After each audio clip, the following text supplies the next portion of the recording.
சங்கீதம் 3:4. நான் கர்த்தரை நோக்கி சத்தமிட்டு கூப்பிட்டேன். அவர் தமது பரிசுத்த பர்வதத்திலிருந்து எனக்கு பதில் அருளினார். அதனாலே தேவன் நமக்கு பதிலளிக்கிற கர்த்தர், நம்முடைய ஜெபத்துக்கு உத்தரவு கொடுக்கிறவர். அதை நாம் அநேக வேளையில் மறந்து விடுகிறோம், ஜெபிக்காமல் விட்டு விடுகிறோம். நம்முடைய வாழ்க்கையினுடைய ஒரு பெரிய பிரச்சனை நாம் ஜெபிக்காமல் வாழ்வதுதான். ஜெபிக்கிறவர்கள் எப்பொழுதும் அவருடைய வாழ்க்கையில மன தைரியத்தோடு வாழ தேவனுடைய வார்த்தை எவ்வளோ அருமையான வாக்குத்தத்தங்களை கொடுத்திருக்கிறது. இந்த தேவன் ஜெபத்தை கேட்கிறவர்.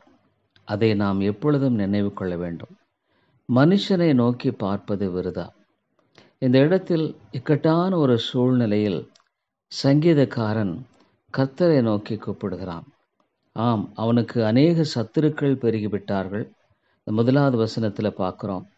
அநேகர் அவனுடைய ஆத்மாவுக்கு ரட்சிப்பே இல்லை என்று அவனை குறித்து சொல்லுகிறார்கள். இந்த நேரத்தில் தான் சங்கீதக்காரன் கர்த்தரை நோக்கி கூப்பிடுகிறான்.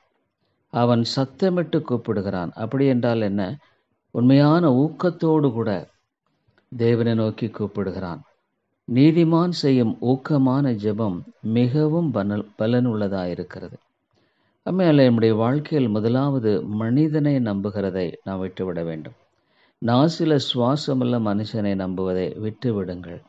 எந்த ஒரு மனிதனையும் சார்ந்து வாழாதபடிக்கு நாம் வாழ கற்றுக்கொள்ள வேண்டும். நம்முடைய பணத்தையோ அல்லது வேற எதையுமே சார்ந்து வாழுகிற ஒரு வாழ்க்கை என்பது நம்முடைய வாழ்க்கையில் இருக்கக்கூடாது. இந்த இடத்தில் அழகாக சங்கீதக்காரன் சொல்கிறார், கர்த்தரை நோக்கி நான் கூப்பிட்டேன். தேவனை நோக்கி பார்ப்போம். அப்பொழுது நம்முடைய வாழ்க்கையில் நமக்கு அவர் அழகாக பதில் அருளுவார். அவர் சொல்லுகிறார், பரிசுத்த பர்வதத்திலிருந்து எனக்கு பதில் அருளினார். He heard me out of his holy hill. ஆண்டவர் பரலோகத்தில் இருக்கிறார். அவர் எங்கும் இருக்கிறார்.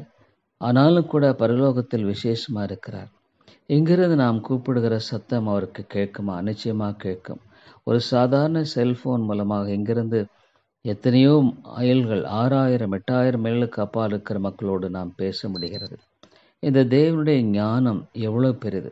மனிதனுக்கு கொடுத்திருக்கிற ஞானத்தை கொண்டு மனிதன் இவ்விதமான காரியத்தை செய்வானானால் அந்த ஞானத்துக்கு காரணராகிய தேவன் எவ்வளோ பெரியவர். உன்னுடைய வாழ்க்கையில் தேவனை நோக்கி கூப்பிட கற்றுக்கொள்ளு.